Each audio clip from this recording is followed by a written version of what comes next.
नमस्कार, मी रेश्मा साळुंखे. विघ्नहर्ता या आमच्या खास कार्यक्रमात आपलं स्वागत. जसा बाप्पा आपल्यासाठी विघ्नहर्ता आहे, तशीच आपल्या आजूबाजूला असलेली वेगवेगळ्या क्षेत्रातली माणसं देखील आपल्यासाठी विघ्नहर्त्याचंच काम करतात. अशाच विघ्नहर्त्यांची ओळख आपण या खास कार्यक्रमातून करून घेतोय. आजही अशाच विघ्नहर्त्यांना आपण भेटणार आहोत. खरं तर आपल्या मुंबईतील चौपाट्यांवरती मुंबईच्या फेसाळत्या लाटांचा थरार अनुभवायला तुम्ही आम्ही नव्हे तर परराज्यातून परदेशातून देखील मंडळी गर्दी करत असतात. मात्र ही मजा अनुभवताना काही जण भान पाळत नाहीत किंवा हलगर्जीपणा दाखवतात आणि संकट ओढवून घेतात. त्याच वेळी आपला जीव वाचवण्यासाठी समुद्रकिनारी तत्पर असतात ते लाईफ गार्ड्स. फायर ब्रिगेडच्या अशाच एका लाईफ गार्ड टीम कडून आम्ही त्यांच्या या कामाबद्दलही जाणून घेतलंय. गणपती बाप्पा मोरया! मंगलमूर्ती मोरया!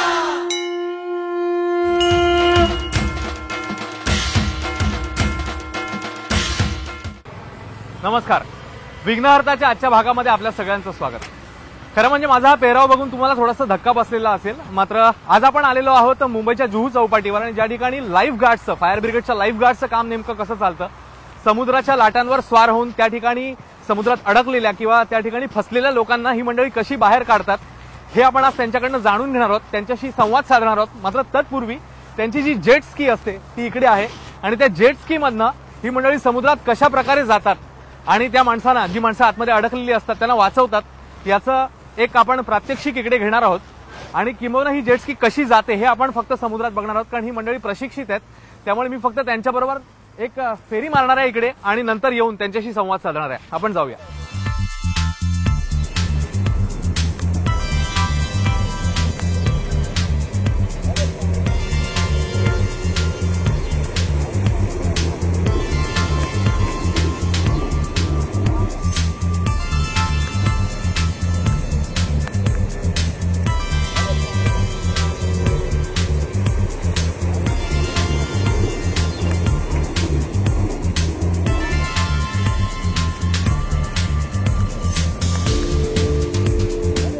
समुद्राच्या लाटांचं हे प्रात्यक्षिक आता आपण या बोटीतनं तर बघितलं. मात्र या बोटीचं नेमकं काम रेस्क्यू ऑपरेशनच्या वेळी कसं चालतं हे सांगण्यासाठी फायर ब्रिगेडची ही टीम आपल्या सोबत आहे, आणि त्यांच्याशी आपण आता अधिक संवाद साधणार आहोत.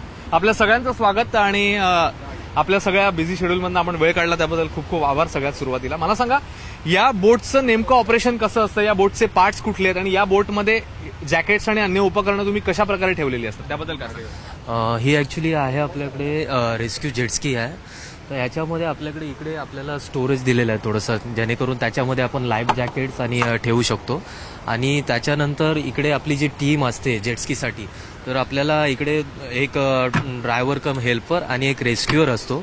आणि ज्यावेळेस कॅज्युअल्टीला आपण घ्यायला जातो, काढायला, पाण्यामध्ये कोण अडकला असेल त्याला काढायला जातो, तर त्यावेळेस जेटस्की आपण पाण्यापर्यंत घेऊन जाऊन ट्रॉली सकट ती जेटस्की पाण्यामध्ये सोडून जेवढ्या लवकरात लवकर शक्य असेल तेवढ्या आतमध्ये घेऊन जाऊन कॅज्युअल्टीला आपण वर घेऊन सुरक्षित बाहेर काढून त्याला फर्स्ट एड करून आपली एक अँब्युलन्स इकडे स्टँड बाय असते नेहमीसाठी. तर अँब्युलन्सचा जो क्रू असतो तर त्याला जवळचं जे हॉस्पिटल असेल, रुग्णालय असेल, तिकडे आपण उपचाराकरता घेऊन जातो. तुम्ही मला सांगा, इकडे लाईफ गार्डचं काम करत असता, साधारण किती वर्ष तुम्ही आहात, आणि इकडे तुमचं काम नेमकं कसं असतं, आणि तुमच्या हातामध्ये देखील एक इक्विपमेंट मला दिसते, ते काय आहे नेमकं? ऍक्च्युली लाईफ बॉय हा आता कोण बुडत असलं की आम्ही त्याला घालतो, त्याला समोर देतो त्याला. अच्छा. तो समोरचा व्यक्ती तो पकडल्यानंतर आम्ही इकडे कांद्यावर घालून आम्ही स्विमिंग करून त्याला आम्ही घेऊन येतो त्याला. तुम्ही किती वर्ष आहात इकडे? इकडे मला 17 वर्ष झाला. टोटल 27 रनिंग आहे माझं, 27 वर्ष. आणि साधारण कुठल्या महिन्यामध्ये गर्दी समुद्रावर जास्त असते? एप्रिल मे जो महिना असतो, सुट्टीचा टाइम असतो, त्या पिरियडमध्ये इकडे रश जास्त असतो. आणि त्याच्यानंतर एप्रिल मे संपता पावसाळ्याचा महिना असतो. पावसाळा महिन्यामध्ये कसा सी रफ असतो एकदम, आणि समुद्रकिनारी मोठे मोठे खड्डे पडते. त्या खड्ड्यामुळे लो टाईट मध्ये जास्त इन्सिडेंट होण्याचे होते. आणि आता या 3 महिन्यामध्ये आम्ही लोकांनी 41 लोकांना रेस्क्यू केला आम्ही लोक. बरोबर. तू किती दिवस आहेस इकडे? किती महिने झाले तुला? किती वर्ष झाली? मला 3.5 वर्ष इथे काम करून झाले आहेत. अच्छा. आणि याचं ट्रेनिंग कुठे घेतलंस तू? ट्रेनिंग जुहू चौपाटीवरती, आणि त्यानंतर आधी गिरगाव चौपाटीवरती आम्हाला ट्रेनिंग दिली होती. अच्छा. किती दिवसाचं ट्रेनिंग होतं? ट्रेनिंग हप्ताभराची ट्रेनिंग होती. अच्छा. त्यामध्ये आम्हाला सगळं रेस्क्यू कसं करायचं, फर्स्ट एड कसं द्यायचं ते सगळं शिकवलं जातं, आणि नंतर मग इथे अपॉइंटमेंट केलं जातं आम्हाला. आणखी एक मेंबर आहे, त्यांच्याशी बोलूया आपण. तुम्ही इकडे नेमकं काय काम करत असाल, आणि इकडे आणखी एक इक्विपमेंट मला दिसतंय, हे नेमकं काय आहे? आम्ही इथे जो पाण्यात गेला असेल विक्टिम वगैरे कोण पर्यटक असतात ते पाण्यात गेला त्यांना आम्ही शिटी मारून पहिला आवाज देतो बाहेर. पण जास्त आतमध्ये गेल्यानंतर मग आमचे लाईफ गार्ड आहेत, आम्ही स्वतः आतमध्ये जाऊन त्याला रेस्क्यू करतो. ही रेस्क्यू ट्यूब आहे. हे म्हणजे ज्या वेळेला आम्ही आतमध्ये गेल्यानंतर तो व्यक्ती आम्हाला अंगावर येणार त्यासाठी यायला नाही पाहिजे म्हणून आम्ही रेस्क्यू ट्यूब टाकून त्याला सपोर्ट करतो. हे मटेरियल काय आहे? हे रबराचं मटेरियल आहे, ते पाण्यावर तरंगते आणि ते 90% त्याचं काम सिक्युर्ड होतं तो मनुष्य आणि मग हळूहळू आपण त्याला बाहेर घेऊन येतो. किती वेट घेतं हे आपल्या 2 माणसं घेऊ शकतो आपण याला. जे इक्विपमेंट मी घातलेलं आहे त्याच्याबद्दल मी आता आणखी जाणून घेणार. मला सांगा, हे आपण जे दोघांनी जे इक्विपमेंट घातलेलं आहे जॅकेट आणि तर त्याचा नेमका काय उपयोग असतो, कशा प्रकारे हे एक लाईफ जॅकेट आहे, जेणेकरून पाण्यामध्ये जो रेस्क्यूअर जातो तर त्याला सुद्धा हे आम्ही घालायला सांगतो, जेणेकरून बाबा खोल पाण्यामध्ये रेस्क्यू करताना काय जर जेटस्कीचा बॅलन्स वगैरे गेला आणि ज्यावेळेस आपण कॅज्युअल्टी वर घेतो त्यावेळेस बॅलन्स वगैरे जाऊ नये आणि पाण्यामध्ये जरी पडलो तरी तो कॅज्युअल्टीला इझिली तो घालून त्याला सुद्धा वर घेऊ शकतो, जेणेकरून दोघांनाही इझी होईल की बाबा जेटस्की जर बाजूला असेल तर हेल्पर जो रेस्क्यूअर जो असतो त्याला कधी कधी पाण्यामध्ये खाली उतरावं लागतं, जेणेकरून कॅज्युअल्टी कधी कधी पुश करावी लागते की बाबा तो वर चढू शकत नसेल तर. हे लाईफ गार्डचं जे काम आहे ते साधारण किती तासाचं असतं, किती टीम असतात तुमच्या दिवसभरात? दिवसभरात आम्ही 8 लाईफ गार्ड आहेत इकडे. 8 लाईफ गार्ड आणि 4.5 किलोमीटर समुद्र आहे. आम्ही लोकांना विजल मारून जास्त पाण्यात आतमध्ये जाण्यापासून रोखतो आम्ही.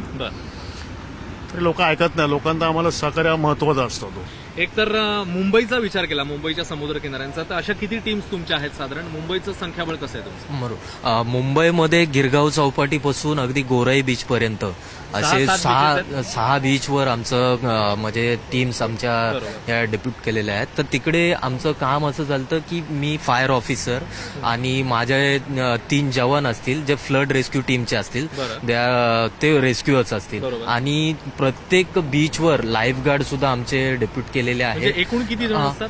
एकूण आमचं 3 फायरमन आणि 1 ऑफिसर आणि प्रत्येक शिपला जसे रुटीन वाईज असतील ते शिपच्या अवेलेबल 2-3 लाईफ गार्ड असे असतात प्रत्येक शिपला.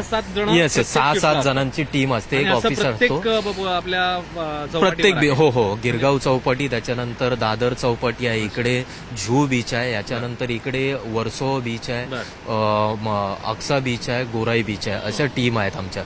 आणि बीच साईडचे जे फायर स्टेशन असतील जवळचे तिकडेच हे इक्विपमेंट सगळे आहेत, बोट्स वगैरे आहेत, त्या इझिली ठेवलेल्या आहेत. तुमची जी फ्लड रेस्क्यू टीमची जी टीम आहे तर त्या टीमला हाय tied days, holidays, Saturday Sunday जे असतील तर त्यानुसार ड्युटीज इकडे दिल्या जातात.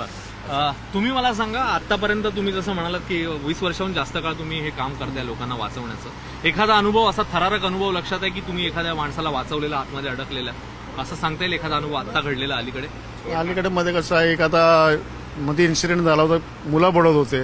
आता 5 मुलं होत्या, 5 मधलं आम्ही 3 रेस्क्यू केलं. आम्ही 2 किती आतमध्ये होते? शिकार आतमध्ये कमीत कमी 200-250 मीटर आतमध्ये होते ते लोक. तुम्ही तिकडे जाऊन रेस्क्यू केला त्यानं, 3 रेस्क्यू केला आम्ही. 2 गेले ते. शेवटी तो समोरचा कुठला व्यक्ती आपल्या हातात निघून जातो, ते मनाला दुःख लागतं. आणि ही बोट किती आतमध्ये जाते? बोट शिकार आतमध्ये जाते. बोट पाहिजे तेवढं तुम्हाला किती अंदाजे किती जाते सगळं? ही बोट किती आतमध्ये जाते? याच्यामधून आपण मॅक्झिमम आतमध्ये रेस्क्यू करू शकतो, पण सिंगल माणूस. ऍक्च्युली काय होतं की जेव्हा पर्यटक येतात तर मी आता जुहू बीचवर जवळजवळ 4 वर्ष इकडे ड्युटी करतोय. या जुहू बीचवर काय होतं, मॅक्झिमम जे पर्यटक येतात ते शक्यतो उत्तर भारत येतात, जेणेकरून त्यांना ना समुद्राचं असं आकर्षण असतं किंवा त्यांना समुद्राबद्दल माहिती नसती. मेजरली पब्लिक बरोबर हाच इश्यू होतो. असं आहे. एक जाता जाता तुम्ही जसं आता तुम्ही सांगितले इन्सिडेंट होता, लोकांना काय आवाहन कराल जेणेकरून तुमचं काम सोपं होईल किंवा जास्तीत जास्त लवकर तुम्हाला मदत देऊ शकाल? तुम्ही लोकांना काय काळजी घ्यायला? ऍक्च्युली इकडे आम्ही आल्यानंतरच इकडे एंट्रन्सवरच, बीचच्या एंट्रन्सवर हायटाईडचे डेज, हायटाईडच्या तारखा आणि त्याची लाटांची उंची हे मेन्शन केलेलं असतं. फ्लेग सुद्धा लावलेले असतात आमच्याकडून. आमची टीम काठावरच असते आणि आमची देखरेख लाईफगार्ड सकट चालूच असते इकडे. परंतु पब्लिकला मला असं सांगायचं की पोहणाऱ्यांनी एक लिमिटमध्येच आतमध्ये जाऊन, जेणेकरून समुद्राची आपल्याला माहिती जर नसेल, जर अनोळखी ठिकाणी आपण जर पाण्यामध्ये एंटर करतो तर आपल्याला माहिती नसेल तर एक लिमिटपर्यंतच पाण्यामध्ये जावं. तेव्हा फिरायचा आनंद जरूर घ्या, निसर्गाचा आनंद जरूर घ्या, मात्र आपला जीव सांभाळा. कॅमेरा पर्सन श्रीकांत आणि राम दुबेसह अश्विन बापट, एबीपी माझा, जुहू चौपाटी, मुंबई.